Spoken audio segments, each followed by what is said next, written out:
Welcome to The Explainer. Today, we're diving into a concept that a lot of us think we have all figured out: tithing. We're going to go on a journey way back in time to see how this idea went from a really simple voluntary act of worship to a complex legal system, and then got completely flipped on its head into a radical principle of generosity that, still kind of challenges how we think about giving today. When you hear the word tithing, what's the first thing that pops into your head? For most people, it's a simple 10% rule, right? But the real story behind it is so much more fascinating. We're about to see how this principle shifted, and I mean dramatically shifted, over thousands of years. This isn't just about a rule, it's about the very heart of worship and generosity. Okay, so here's our roadmap. We're going to trace this whole thing chronologically. We'll start way back before there was any formal law. Then we'll see how it became a whole system for the nation of Israel. After that, we'll get to Jesus' pivotal reinterpretation, see how the early church ran with it, and then we'll boil it all down to the core principles for today. So let's start where the story itself starts, long before any laws were written down in a book. We're in a time when giving was this spontaneous, personal response to God. The original Hebrew word maser literally just means a tenth part. Pretty simple. But here's the key thing you have to get. In its earliest appearances, this wasn't a requirement at all. It was a completely voluntary act, an expression of gratitude, a way of saying, hey, I know where all this came from. And what's amazing when you look at the timeline is just how long this was a voluntary practice. We're talking more than 400 years, where giving a tenth existed as a personal act of worship before it was ever written down as law.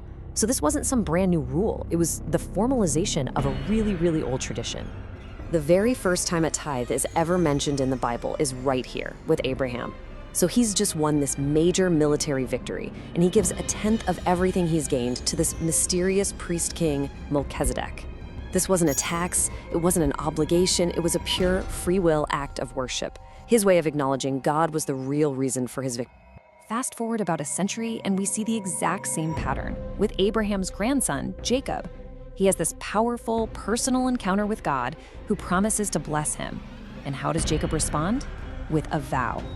Now notice the dynamic here. He's not following a rule. This is a personal, voluntary commitment he makes in response to a divine promise. It's a because of this, I will do this kind of thing. All right, so let's jump ahead to see how this very personal practice evolved. With the creation of the nation of Israel, this voluntary principle was written down and codified into this huge, comprehensive system that basically structured their entire society and their worship. Okay, so this is where that simple 10% idea gets completely blown out of the water.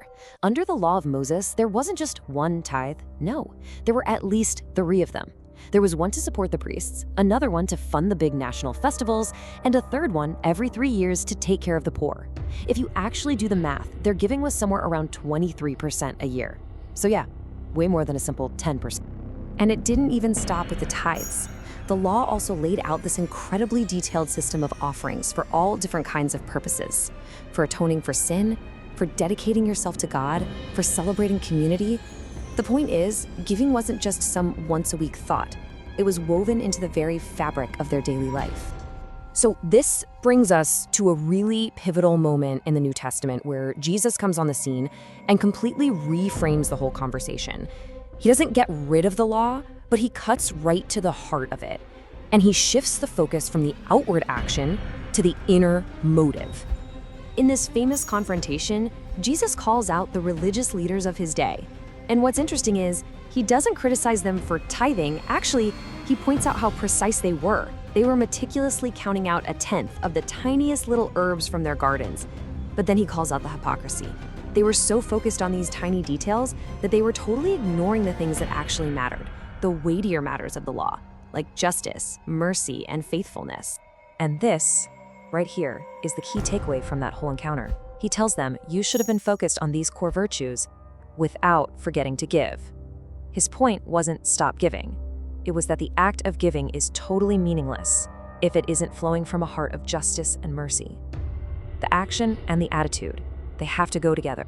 And this shift from the amount to the attitude is just perfectly captured in this really quiet moment at the temple treasury. It's a story of a poor widow, and all she has to give are 2 tiny copper coins called mites. Now, in today's money, her gift was Basically nothing. It was loose change. Meanwhile, you have the wealthy people making a big show of throwing in huge sums of money. By any human measure, her little contribution was insignificant. But the story isn't focused on human standards. But Jesus, he stops his disciples, pulls them aside, and tells them that her tiny gift was the greatest of them all. And they must have been confused, right? But he explains. The rich, they gave out of their surplus wealth. It really cost them nothing. She, on the other hand, gave out of her poverty. So the focus just completely flips from the amount of the gift to the cost of the gift. She gave literally everything she had to live on.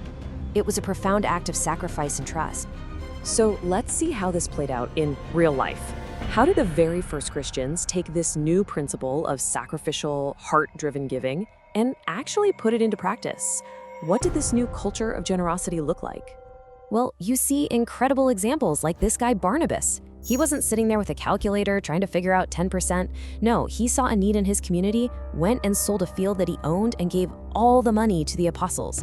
This was a new kind of radical generosity, driven not by a rule, but by this spontaneous expression of faith and love. A little later, the Apostle Paul spelled out this new standard for the church in Corinth. And this basically becomes the mission statement for New Testament giving. The decision is personal, what you have decided in your heart. The manner isn't reluctant or forced, not under compulsion. And the motivation is simple, for God loves a cheerful giver. It's all right there. So after this whole journey, from a voluntary tenth to a required tithe to this principle of cheerful, sacrificial giving, where does that leave us? What are the core principles that bubble up to the surface? What you see emerge in the early church isn't a new set of rules, but a new set of principles that really stand in stark contrast to any kind of legalism. It became less of a how-to guide for giving and a lot more of a heart check. And this slide just perfectly sums up that massive shift in thinking. See, it all starts with stewardship, this idea that God owns everything anyway, and we're just managers. From there, giving becomes proportionate, right? Like the widow. The cost is relative to what you have. It's voluntary, from the heart, just like Barnabas. And finally, it's cheerful, because the attitude matters just as much as the act itself. The focus is no longer on a percentage, but on a posture of joy and stewardship. So this entire journey, from Abraham all the way to the early church, it completely reframes the core question. It moves us away from a legalistic mindset of, okay, what do